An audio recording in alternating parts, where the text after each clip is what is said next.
నమస్తే, welcome to V3 news. లక్ష్యం సమాజహితం. నేను మహేష్. ముందుగా వార్తలోని ముఖ్యాంశాలు. మూసీ అభివృద్ధి చర్యలపై టీపీసీసీ చీఫ్ రేవంత్ రెడ్డి ఆగ్రహం. త్వరలో మూసీ పరివాహక ప్రాంతాల్లో పర్యటించేందుకు నిర్ణయం.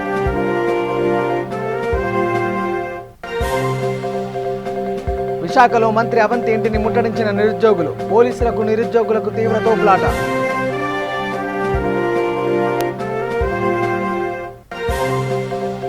ప్రకాశం జిల్లాలో 50 ఎకరాలలో క్యాట్ ఫిష్ పెంపకం. రంగంలోకి దిగిన మత్స్యశాఖ అధికారులు. చెరువులు ధ్వంసం.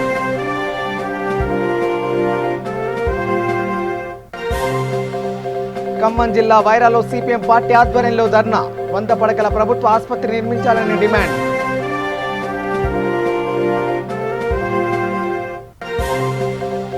కొత్తగూడెం జిల్లాలో సీఎం రిలీఫ్ ఫండ్ చెక్కుల పంపిణీ. లబ్ధిదారులకు అందజేసిన ఎమ్మెల్యే రాముల్ నాయక్.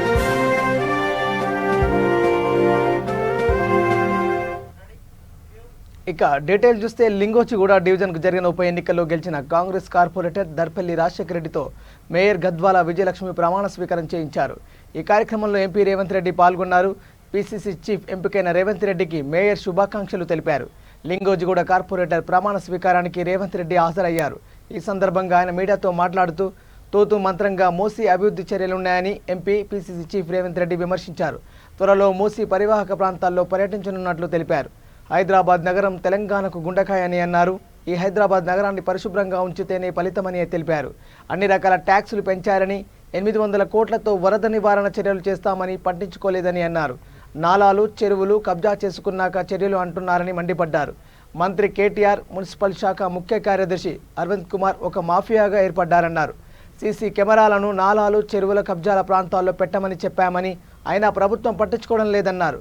మాఫియాకు అనుకూలంగా ఉండేందుకు సీసీ కెమెరాలు ఏర్పాటు చేయడం లేదని విమర్శించారు.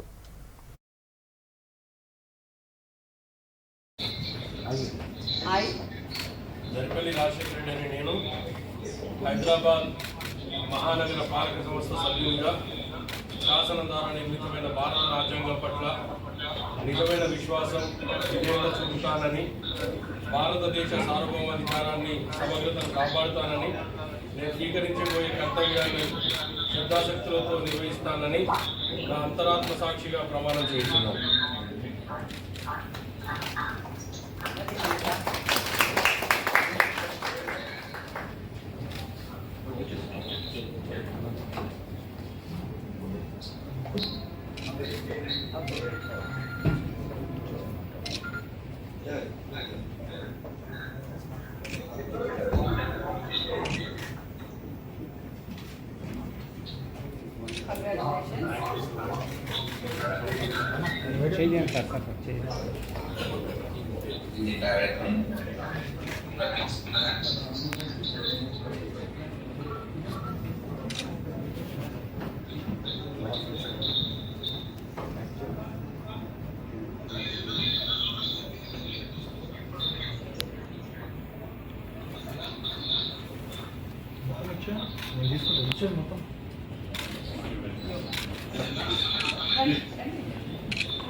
గంట సేపు అట్లా తిరిగి వచ్చి మనం చాలా సందర్భాల్లో చూస్తుంటాం. టీవీలలో షోలు వస్తుంటాయి, ఫ్యాషన్ పరేడ్లో క్యాట్ వాక్లు చేస్తుంటారు. చుట్టుముట్టుతో మొత్తం లైట్లు, ఫ్లడ్ లైట్లు ఇట్లా అన్ని పెట్టుకొని సేమ్ కేటీఆర్ గారు జిహెచ్ఎంసీలో పర్యటనలు మీరు ఎప్పుడైనా చూడండి. మీరు టీవీలో ఒకటి ఫ్యాషన్ పరేడ్ ఒక పక్కన పెట్టి ఇంకొక పక్కన కేటీఆర్ జిహెచ్ఎంసీ పర్యటన పెట్టండి. There is no difference between cat walk and KTR walk. So ఈ రకమైన పరిస్థితుల్లో హైదరాబాదు చెత్త నగరంగా మారిపోయింది. దీని మీద పూర్తి స్థాయిలో కార్యాచరణతోని కొట్లాడడానికి కాంగ్రెస్ పార్టీ నిర్ణయం తీసుకుంటుంది. కాంగ్రెస్ పార్టీ తరఫున మేమందరం ఈ వ్యవస్థల్ని, ఈ హైదరాబాద్లో ఉండే ప్రజల యొక్క సమస్యల్ని మున్సిపల్ ఎన్నికల కంటే ముందు చెప్పిండ్రు. వరదలలో మునిగిపోయిన వాళ్ళందరికీ ఎన్నికలు కాగానే 10,000 ఇస్తామని. ఎందుకు ఇవ్వలే అంటే ఎన్నికలు అయిపోయినాయి, వరదలు కొట్టుకపో, బురదలు మునిగిపో, పేదోళ్ళకి మాత్రం సాయం చేయొద్దన్న ఆలోచన కేటీఆర్ యొక్క దుర్మార్గపు ఆలోచనకు ప్రతీక. మేము అద్భుతాలు చేస్తాం, భాగ్యలక్ష్మి టెంపుల్ మీద ఒట్టేసినాం, నెత్తికి తలపాగలు కట్టుకున్నాం అని కొంతమంది పగటి వేసగాళ్ళు మీరు చూసినారు హైదరాబాద్లో. ఇవాళ మళ్ళీ వాళ్ళు ఎన్నికయ్యి పగటి వేసగాళ్ళు ఎక్కడ పోయినరు? ఒక్క సమస్య మీద నన్ను కొట్లాడినరా? భాగ్యనగరాన్ని దగ్గరకు పోయి ప్రమాణం చేసి వచ్చిన ఈ పగటి వేసగాళ్ళు 47 సీట్లు ఇచ్చిండ్రు. హైదరాబాద్ ప్రజలు మీరు కల్పించిన భ్రమలకు, మీరు చెప్పిన అబద్ధాలకు, ఒక ఆయన లారీ పోతే లారీ ఇస్తాడు, స్కూటర్ పోతే స్కూటర్ ఇస్తాడు, బండి పోతే బండి ఇస్తాడు. బండి పోయిండు, గుండు పోయిండు, పోలేడు.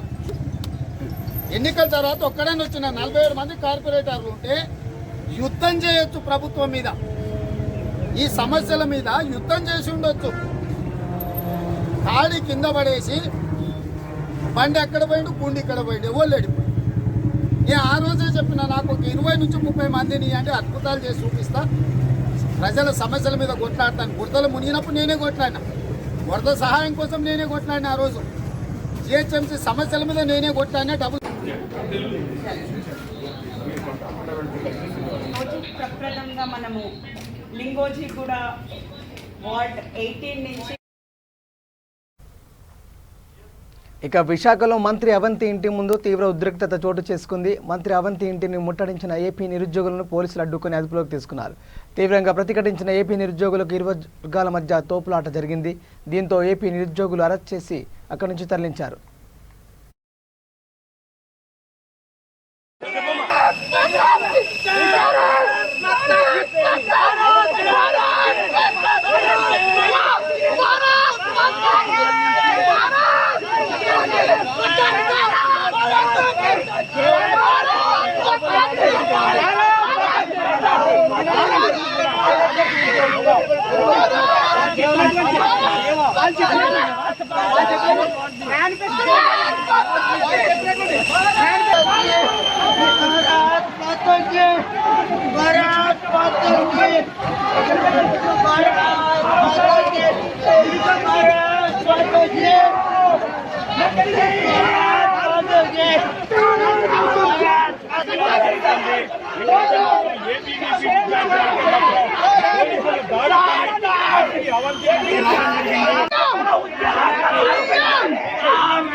నిరుద్యోగులు ఆరోపిస్తున్నారు. అయితే ఇక్కడ ఎంత ఉద్యమాన్ని అణిచినా కానీ ఆ జాబ్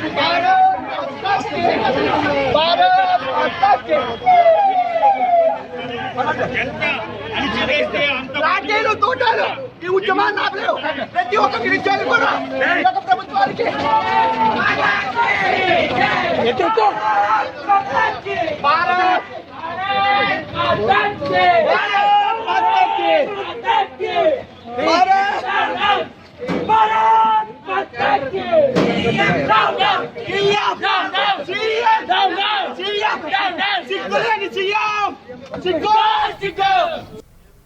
ప్రకాశం జిల్లా చీమకుర్తి మండలం ఓబచెత్తవారిపాలెం కోళ్ల వ్యర్థాలతో సుమారు 50 ఎకరాలలో క్యాట్ ఫిష్లను పెంచుతున్న చెరువులను మత్స్యశాఖ అధికారులు ధ్వంసం చేశారు.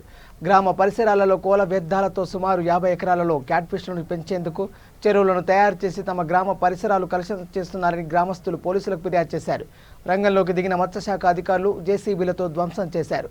క్యాట్ ఫిష్ల పెంపకం నేరమని, అలా చేసిన వారిపై కఠిన చర్యలు తీసుకుంటామని హెచ్చరించారు.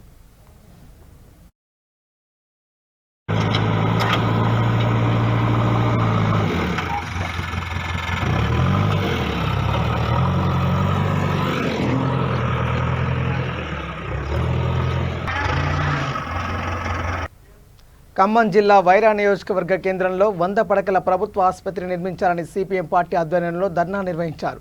ఈ సందర్భంగా సిపిఎం పార్టీ జిల్లా నాయకులు బొంతు రాంబాబు మాట్లాడుతూ ఏజెన్సీ ప్రాంతమైన వైరా నియోజకవర్గ కేంద్రంలో ప్రభుత్వ ఆసుపత్రిలో సరైన సౌకర్యాలు లేక గ్రామీణ ప్రాంత ప్రజలు తీవ్ర ఇబ్బందులకు గురవుతున్నారని ఆయన విమర్శించారు.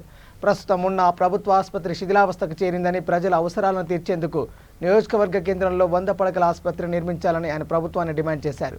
కరోనా వ్యాధి సమయంలో స్థానిక ప్రజలు ప్రభుత్వ ఆసుపత్రిలో సరైన సౌకర్యాలు లేక తీవ్ర ఇబ్బందులకు గురయ్యారని, దీని వలన కార్పొరేట్ ఆసుపత్రులు ఆశ్రయించాల్సి వస్తుందని, దీంతో కార్పొరేట్ స్థాయి నిర్వాహకులు ప్రజలను దోచుకుంటున్నారని ఆయన తెలిపారు.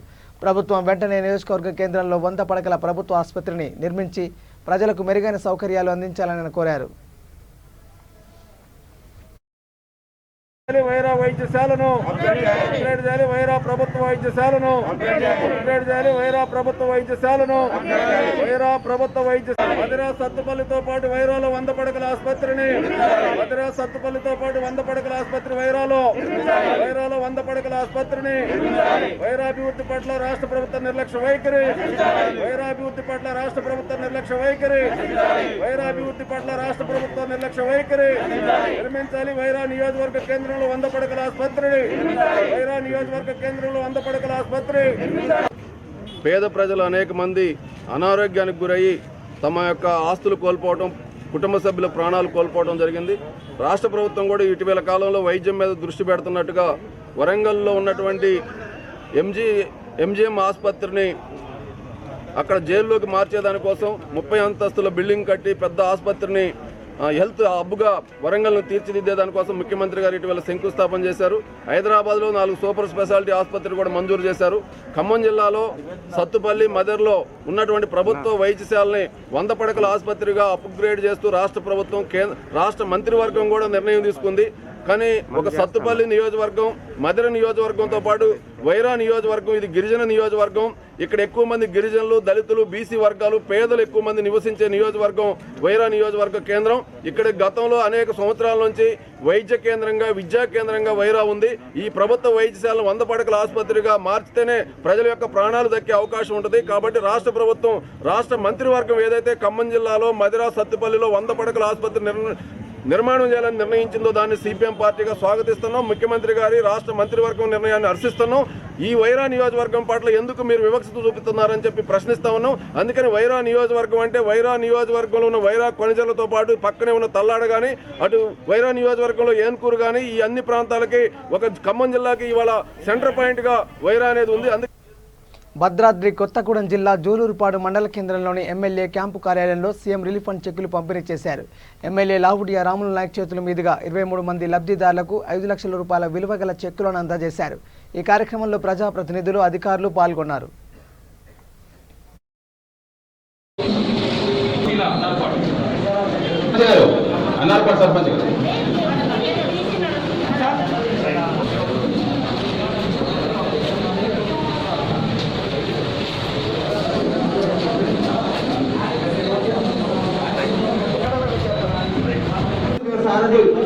జిల్లా సమాచార పౌర సంబంధాల శాఖ వారి ఆధ్వర్యంలోని కౌంటర్లు పాల్గొని టీం లీడర్ వారి ఆధ్వర్యంలోని ఇవాళ నమస్కారం తెలియజేస్తూ ఇక్కడికి ఇచ్చేసిన సీఎం చెక్కుల లబ్ధిదారులు కూడా ప్రత్యేకంగా నమస్కారం తెలియజేస్తూ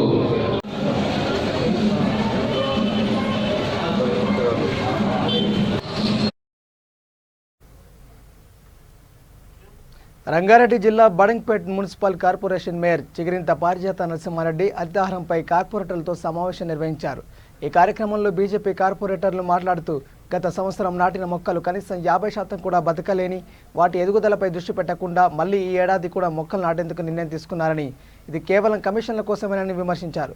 ఇతర మౌలిక సదుపాయాలపై ప్రభుత్వం దృష్టి పెట్టాలని, హరితహారం పేరుతో 6 కోట్ల రూపాయల ఖర్చు చేస్తున్నారని, నామమాత్రంగా మొక్కలు నాటడం కాదని వాటి సంరక్షణకు చర్యలు తీసుకోవాలని కోరారు.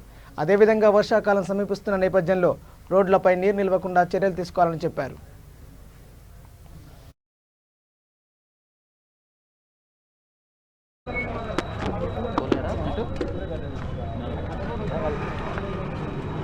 సమావేశంలో హరితహారం గురించి కౌన్సిల్ సమావేశం జరగడం జరిగింది.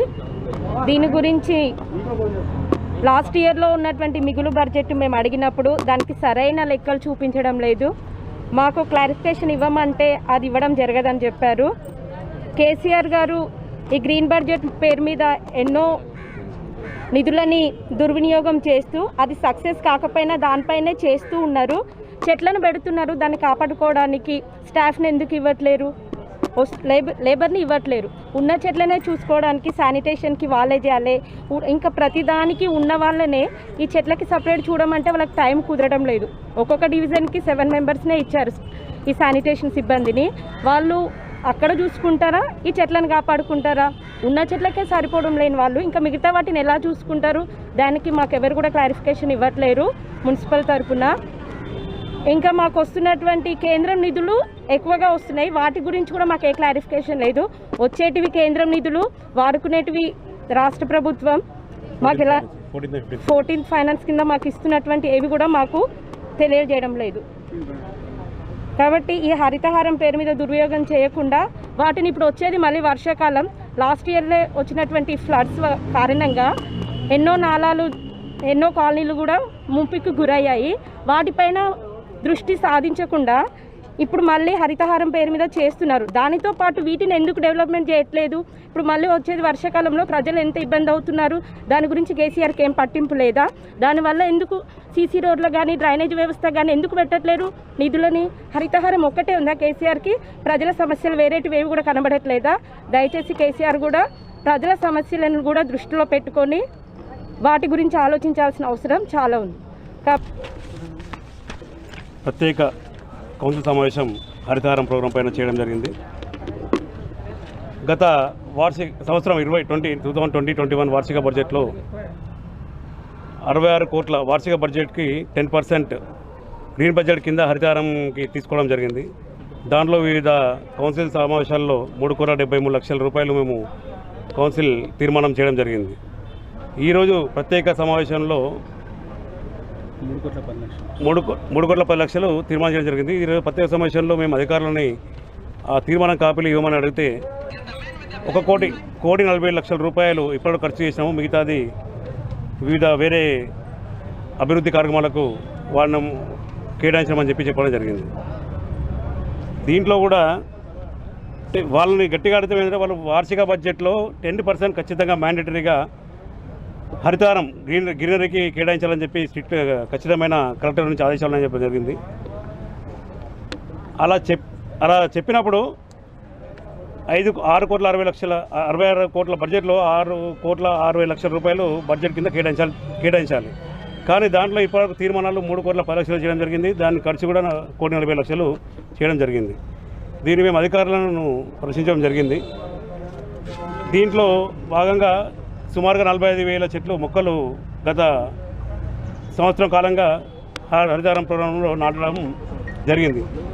దీంట్లో సుమారుగా ఒక 10,000 చెట్లు చనిపోయాయి, మిగతావి 35,000 లైవ్గా ఉన్నాయి. మా యొక్క ఉద్దేశం ఏంటంటే ఇప్పుడున్న మా సిబ్బందికి ఈ వార్షిక 10% బడ్జెట్లో మేము కేటాయిస్తాం. తెలంగాణ కాంగ్రెస్ పార్టీ అధ్యక్షులుగా రేవంత్ రెడ్డి నియమించి ఏఐసీసీ జాతీయ అధ్యక్షురాలు సోనియా గాంధీ మంచి నిర్ణయం తీసుకున్నారని కుత్బుల్లాపూర్ బ్లాక్ కాంగ్రెస్ అధ్యక్షుడు బండి శ్రీనివాస్ అన్నారు. ఆయన తన నివాసంలో మీడియాతో మాట్లాడుతూ సోనియా గాంధీ, రాహుల్ గాంధీ సరైన సమయంలో సరైన నిర్ణయం తీసుకున్నారని కొనియాడారు. రేవంత్ రెడ్డి నియామకంతో తెలంగాణ ప్రజల్లో కార్యకర్తల్లో నూతన ఉత్సాహం నెలకొందని, నూతన అధ్యక్షుడి సారథ్యంలో రానున్న రోజుల్లో పార్టీ బలపడి పూర్వవైభవం పొందుకుంటుందని ఆశాభావం వ్యక్తం చేశారు. ఈ కార్యక్రమంలో మల్కాజ్గిరి ఐఎన్టీయూసీ జిల్లా వైస్ ప్రెసిడెంట్ కంచాలపల్లి చంద్రయ్య గౌడ్ పాల్గొన్నారు. గౌరవనీయులు సోనియా గాంధీ గారికి, రాహుల్ గాంధీ గారికి ముఖ్యంగా వాళ్ళకి కృతజ్ఞతలు తెలియజేస్తున్నాం. సరి అయిన టైంలో సరి అయిన అవకాశం ఇచ్చినందుకు వాళ్ళకి కృతజ్ఞతలు చేస్తున్నాం. అదేవిధంగా రేవంత్ రెడ్డి గారికి పిసిసి ప్రెసిడెంట్గా వాళ్ళకి కూడా శుభాభినందనలు తెలియజేస్తున్నాం. ఈరోజు ఏదైతే నిర్ణయం తీసుకున్నారో అది చాలా సరి అయిన నిర్ణయం తీసుకొని సరైన నాయకుడిని తెలంగాణ ప్రెసిడెంట్గా ఎన్నుకున్నందుకు నేను అభినందిస్తున్న వాళ్ళని. ఎప్పుడైతే పిసిసి ప్రెసిడెంట్ మార్పు కోరారో ఈ రోజు నుంచి తెలంగాణ రాష్ట్రంలో ఏదైతే కేసీఆర్ ప్రజా వ్యతిరేక విధానాలు ఏవైతే అవలంబిస్తుందో దానికి ధీటుగా పనిచేసే వ్యక్తి మన రేవంత్ రెడ్డి. ఒకప్పుడు కొడంగల్లో ఓడిపోయాడు, ఎన్నో ఇబ్బందులు పెడితే ఓడిపోతే మళ్ళీ అతిపెద్ద నియోజకవర్గమైన పార్లమెంట్ నియోజకవర్గం మల్కాజ్గిరికి వెళ్ళి ఆయన ఎంపీగా గెలిచి ఈరోజు మంచి పొజిషన్లో ఉన్నాడు. ఆయన చాలా పట్టుదల గల వ్యక్తి.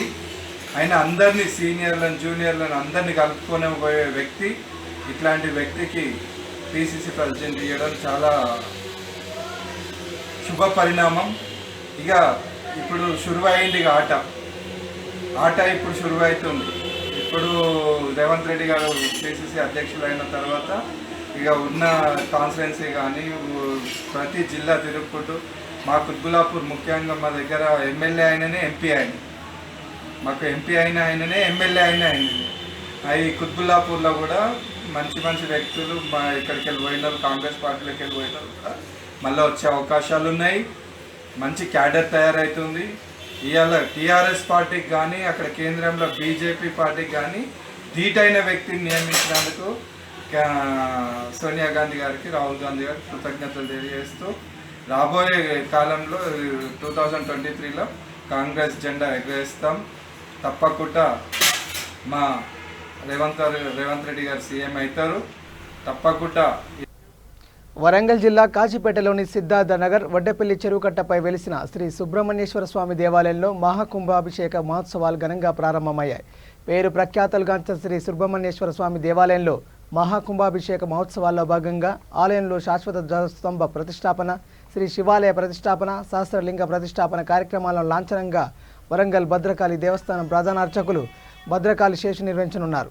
ఈ మహోత్సవాలకు భక్తులు అధిక సంఖ్యలో పాల్గొని కరోనా నిబంధనలు పాటిస్తూ విజయవంతం చేయాలని ఆలయ వ్యవస్థాపకులు బొల్ల కుమారస్వామి పిలుపునిచ్చారు.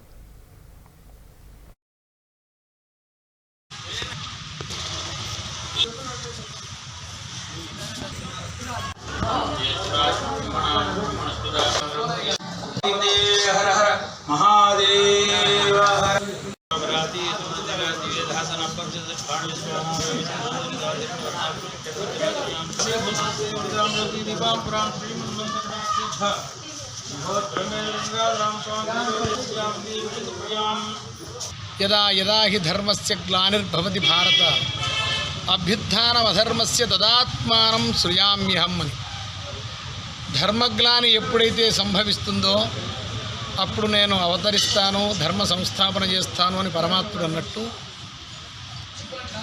ఒకప్పుడు కీకారణ్యం బ్రహ్మారణ్యం అన్న చందల్లో ఉన్న రోజులలో ఈ వడ్డపల్లి చెరువు కట్ట దగ్గర ఈ ప్రాంతానికి కాశీపేట అని పేరు.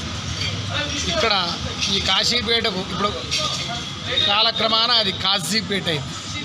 మెట్టుగుట్ట అది మణికొండ, అక్కడ హిడింబాశ్రమం. పాండవాదులంతా ఇక్కడ ఉండి ఆ హిడింబాశ్రమంలో కొన్నాళ్ళు వసించి ఈ ప్రాంతమంతా తిరిగారు. ఇక్కడ రేగొండ మండలంలో కాశీపేటకు పార్శ్వంలో పాండవుల గుట్టలోని కూడా ఉన్నాయి. ఇవన్నీ పాండవులంతా ఇక్కడ సంచరించారు అని చెప్పడానికి సంకేతంగా చెప్తారు.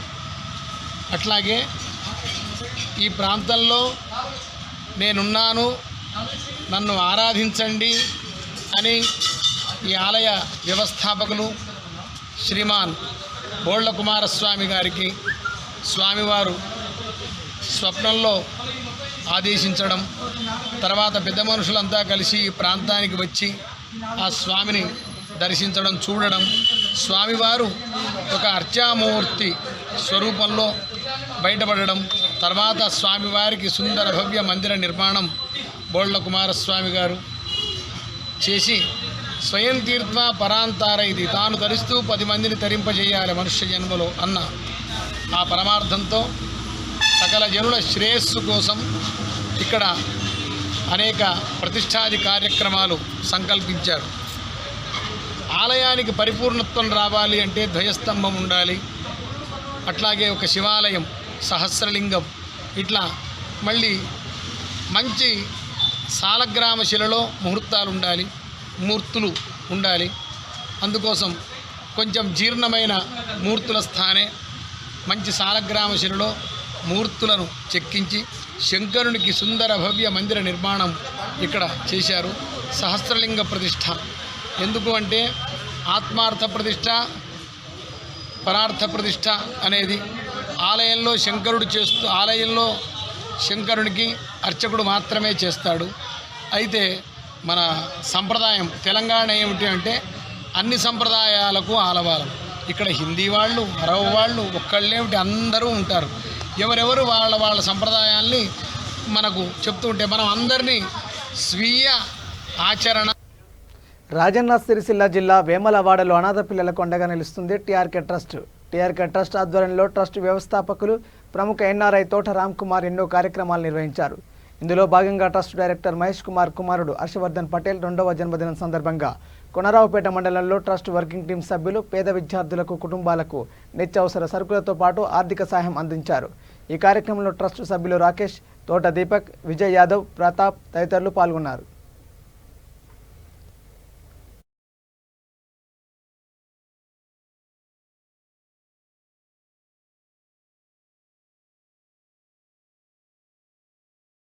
మొట్టల మహేష్ గారు వారి కుమారుడైన హర్షవర్ధన్ పటేల్ గారి పుట్టినరోజు సందర్భంగా మాకు పోయిన సంవత్సరం ఇలాగే ఈ సంవత్సరం కూడా ఆర్థికంగా సహాయం చేశారు. మళ్ళీ సరుకులు కూడా అందజేశారు. ఈసారి 5,000 రూపాయలు ఆర్థికంగా సహాయం చేశారు. మేము చదువుకోవడానికి ఇట్లా ఇంకొంచెం సహాయం చేయగలరని కోరుకుంటున్నాం. ఎందుకంటే మాకు వెనక ముందు ఎవరు లేరు సార్. మేము ఇప్పుడు పని చేసుకుంటే వెళ్తుంది సార్. కొంచెం మాకు చదువుకోవడానికి ఇట్లా సహాయం చేయగలరని కోరుకుంటున్నాం. హర్షవర్ధన్ గారు ఇలాంటి పుట్టినరోజులు ఇంకా 100 కాదు 1000 జరుపుకోవాలని మేము కోరుకుంటున్నాం.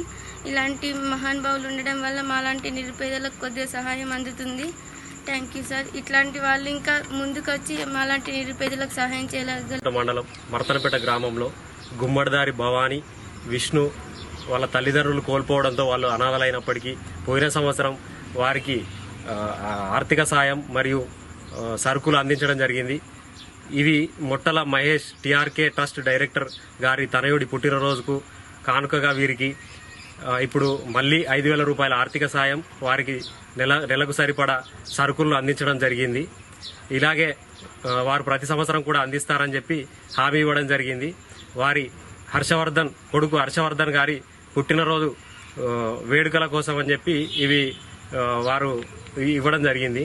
రావుపేట మండలం తరఫున వారికి పుట్టినరోజు శుభాకాంక్షలు తెలుపుతూ ఇలాంటి పుట్టినరోజులు ఎన్నో జరుపుకోవాలని,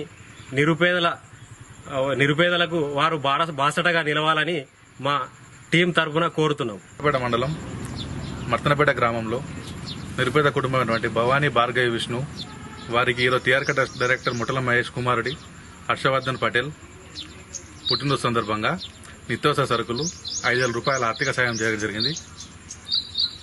ఇలాంటి పుట్టినరోజులు ఎన్నో జరుపుకోవాలని మా టీఆర్కే ట్రస్ట్ తరఫున మరియు ఇక్కడికి వచ్చిన భార్గవి, విష్ణు వాళ్ళ తరఫున కూడా మేము కోరుకుంటున్నాము. ఆయనకి ఎల్లవేళ రాజరాజేశ్వర ఆశీస్సులు ఉండాలని, ఇలాంటి పుట్టినరోజులు ఎన్నో జరుపుకోవాలని ఆ దేవుణ్ణి మేము ప్రార్థిస్తున్నాము.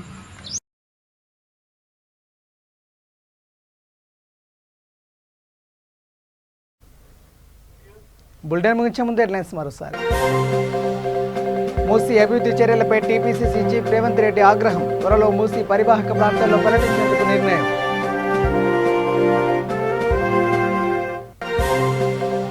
విశాఖలో మంత్రి అవంతి ఇంటిని ముట్టడించిన నిరుద్యోగులు. పోలీసులకు నిరుద్యోగులు తీవ్ర తోపులాట.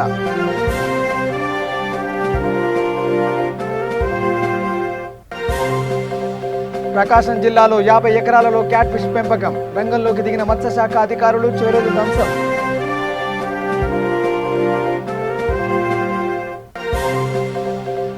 ఖమ్మం జిల్లా వైరాలో సిపిఎం పార్టీ ఆధ్వర్యంలో ధర్నా. 100 పడకల ప్రభుత్వ ఆసుపత్రి నిర్మించాలని డిమాండ్.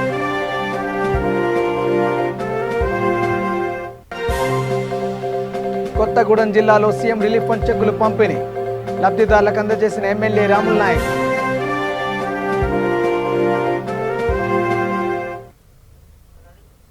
ఇవి bulletin updates. Keep watching V3 news. లక్ష్యం సమాజహితం. నమస్కారం.